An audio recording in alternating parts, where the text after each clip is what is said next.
आज हिंदी का जो गोदली बुक है उसमें एक अमर बहादुर चैप्टर है जिसके लेखक अमरकांत है। पहले लेखक के बारे में जान लेते हैं, फिर बहादुर कहानी को समझेंगे। ठीक है, चलिए पहले लेखक का परिचय समझते हैं। देखिए, जो अमरकांत है, बहादुर कहानी के लेखक अमरकांत, उनका जो जन्म हुआ था 1925 में नागर बलिया उत्तर प्रदेश में हुआ था। नागर बलिया उत्तर प्रदेश में किनका जन्म होता है? अमरकांत का। लेखक अमरकांत का जन्म नागर बलिया उत्तर प्रदेश में 1925 में होता है। उनकी पढ़ाई गोरखपुर में मतलब उनके आसपास के गांव में ही होता है, उत्तर प्रदेश में ही होता है। और अपनी पढ़ाई करने के लिए वो इलाहाबाद के गोरखपुर में जाते हैं और 1942 में स्वाधीनता संग्राम में शामिल हो जाते हैं और अपनी पढ़ाई पूरी नहीं कर पाते हैं। फिर 1947 में वो बीए करते हैं और 48 में फिर दैनिक पत्रिका था उनका संपादन किए थे। फिर उनका जो एक कथा था डिप्टी कलेक्टरी, उन पर उनको साहित्य अकादमी पुरस्कार मिला है। पूछेगा डिप्टी कलेक्टरी किनकी रचना है? तो लेखक अमरकांत का है। ठीक है, अमरकांत का है। या लेखक अमरकांत को किस लेखन के लिए साहित्य अकादमी पुरस्कार दिया गया था? तो डिप्टी कलेक्टरी। ठीक है, ये था हमारा लेखक का परिचय। अब समझते हैं बहादुर कहानी के बारे में। ठीक है, देखिए, बहादुर एक लड़का होता है। ठीक है, एक लड़का है, नेपाली लड़का होता है ये। इसका जो घर था, पहले इसके बारे में जान लेते हैं। ये जो बहादुर लड़का है, यह 12-13 वर्ष का लड़का है। यह सफ़ेद रंग का हाफ पैंट और हाफ कमीज पहनता है। ठीक है, और एक पुराना जूता भूरे कलर का पहनता है, गले में रुमाल बांधता है। और इसको कोई काम नहीं मिलता है तो क्या करता है, जंगल में जाकर चिड़िया का घोंसला में से अंडे चुराता है और कभी कभी भैंस चराने जाता है। इसके पिताजी जो होते हैं, बहादुर जो होता है एक नेपाली लड़का होता है, इसके पिताजी युद्ध में मारे गए होते हैं, मतलब युद्ध में शहीद हो जाते हैं। अब देखिए, इसका जो घर होता है बिहार और नेपाल के बॉर्डर पर होता है, बॉर्डर के पास होता है बहादुर का घर। एक दिन क्या होता है, बहादुर अपने घर से सबसे पहले क्या होता है, अपने घर से उसकी माँ थोड़ा गुस्सैल टाइप की थी। बहादुर की माँ जो होती है बहुत गुस्सैल टाइप की होती है। बहादुर की माँ जो थी थोड़ा गुस्सैल टाइप की थी। बहादुर की माँ क्या करती है, एक दिन भैंस चराने के लिए बहादुर को बोलती है, जाओ भैंस चराने के लिए जंगल। बहादुर जंगल जाता है भैंस चराने के लिए और माँ के सबसे प्यारे भैंस को बहुत पिटाई कर देता है। बहुत पिटाई होने के कारण भैंस चारा छोड़ के दौड़ते दौड़ते इसके माँ के पास आके पहुँच जाता है। और आने के बाद माँ समझ जाती है, भैंस को अगर आप पीटिएगा तो उसके शरीर पर दाग उखड़ जाता है। ठीक है, उसकी माँ समझ जाती है बहादुर ने इसको पीटा है। फिर जाती है जंगल उसकी माँ और बहादुर को भैंस से दुगनी पिटाई कर देती है। ठीक है, बहादुर बेचारा का अब घर से दिल फट जाता है, मतलब कि अब माँ के लिए कोई जगह ही नहीं है। और क्या होता है, वो सारा रात जंगल में कराहता रहता है और बिताया सारा रात जंगल में बहादुर। उसके बाद क्या होता है, सुबह होने से पहले होने ही वाला था तो घर में घुस जाता है चुपके से और हांडी मतलब होता है घैला। ठीक है, उसमें से वो 2 रुपया चुपके से चुरा लेता है और भाग जाता है शहर की ओर।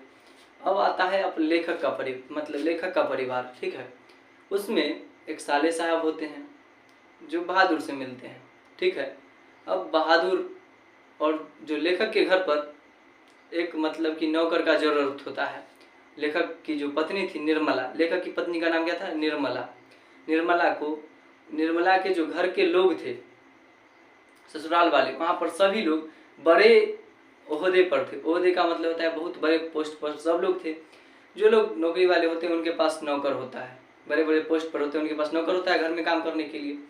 तो निर्मला भी चाहती थी हमारे घर में भी कोई नौकर हो, तो अपने भाई को बोलते हैं और लेखक अपने साला को बोलता है। तो साला के नज़र में बहादुर दिखा तो बहादुर को बोलता है, तो बहादुर काम करने के लिए तैयार हो गया।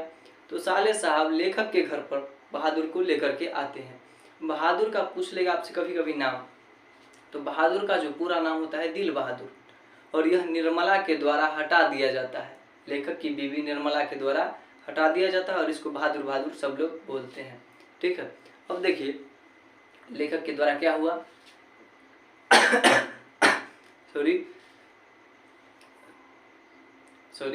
सुनिए, मतलब कि वो लेखक के द्वारा क्या होता है, इसको बुलाया जाता है। जब इसके घर पर, लेखक के घर पर, निर्मला के घर पर जब बहादुर क्या होता है पहुंचता है, जब इसके घर पर, निर्मला के घर पर बहादुर आया, तो शुरू में पहले जब किसी के पास नहीं रहता है तो थोड़ा सा लोगों को दिखाता है कि हमारे पास है, तो आसपास के जो लोग होते हैं उसको दिखाता है, हम अपने नौकर को ये सुविधा देते हैं, वो देते हैं, मतलब जो इसका बहुत टाइम से खाना देता था, सारा सामान, मतलब कि बहादुर का बहुत शुरू में ख्याल रखता था वहाँ के लोग, निर्मला के पति, बीवी, बेटे, सब लोग। दिन प्रतिदिन क्या होते लगा, मतलब देख शुरू में सबको बताता था हम अपने नौकर को देखो इस ढंग से नए कपड़े देते हैं, अच्छे खाना देते हैं, हम जो खाते हैं वही खिलाते हैं। कहीं कहीं देखा गया है नौकर के लिए अलग खाना होता है और जो घर के लोग होते हैं वही उनके लिए अलग खाना होता है। इस ढंग से हुआ, और जब कुछ दिन हुआ तो तब उसके आगे क्या होता है, उसके आगे जो निर्मला होती है वो कुछ काम के लिए बोल देती है किसको, बहादुर को। बहादुर काम करने में व्यस्त हो जाता है। फिर उसके घर एक रिश्तेदार एक दिन आते हैं और रिश्तेदार मिठाई उठाई नहीं लाते हैं, और बात आ गए डायरेक्ट घर पर, दूर के रिश्तेदार आते हैं और घर पर आ गए, उसके बाद बोलते हैं मिठाई तो जल्दी में नहीं ले पाए, पैसा लाए हैं इसी से मंगवा लीजिए, और झूठ मूठ के बोल देता है यहीं पर तो अभी पैसे रखे थे, क्या हो गया, और पैसे मतलब खोने का एक्टिंग करने लगा। और सभी लोग क्या हो गया, बहादुर के ऊपर उस पैसे का इल्ज़ाम लगा देता है, चोरी का। बहादुर के ऊपर चोरी का इल्ज़ाम लगा दिया, 11 रुपये चोरी का। कितने रुपए चोरी का इल्ज़ाम बहादुर के ऊपर लगा था, 11 रुपये का। फिर जब चोरी का इल्ज़ाम लगा बहादुर के ऊपर, बेचारा बहादुर के बहुत बुरा लगा और वो अब नाराज सा रहने लगा। फिर एक दिन क्या होता है, लेखक की बीवी उसको पीटती है, लेखक का बेटा बोलता है कुछ काम के लिए, उसका बीवी भी बोलता है, निर्मला भी बोलती है कुछ काम के लिए, और लेखक का बेटे का नाम होता है किशोर। क्या नाम होता है, किशोर। किशोर बहादुर को कुछ काम समझाता है, और लेखक का बीवी जो निर्मला थी वो भी कुछ काम समझाई, लेकिन काम नहीं हो पाया। मेरा तबीयत लग रहा है खराब हो रहा है। तो किशोर का काम करने के लिए, काम छोड़ के उसकी माँ का काम करने के लिए चला जाता है, और उसके बाद जब बहादुर वापस आता है तो बहादुर को खूब पिटाई करता है, कौन, किशोर।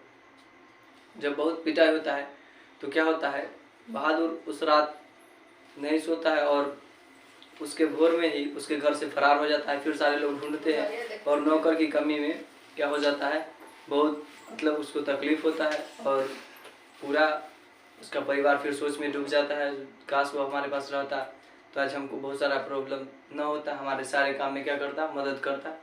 ठीक है, आपको ये कहानी सुन के कैसा लगा जरूर बताइए कमेंट सेक्शन में। मिलते हैं अगले वीडियो।